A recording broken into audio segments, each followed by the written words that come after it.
upon the implementation of the RTL in 2019, nawalan ng power ang NFA.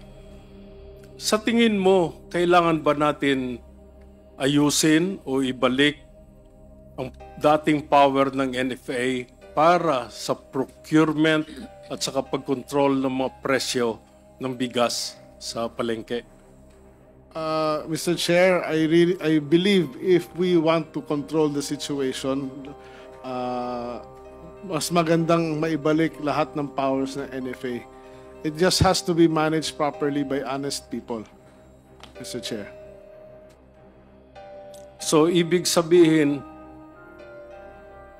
nirekomenda mo dito sa Super Committee, Mr. Secretary, na pag-aralan namin kung paano natin i-enhance ang power ng NFA kagaya ng dati. Yes, Mr. Chair. I think that is the most important, and that will solve, assuming meron tayong final formula at meron kayong bagong batas na ilalabas tungkol dyan, that will solve the problems moving forward for many years, Mr. Chair.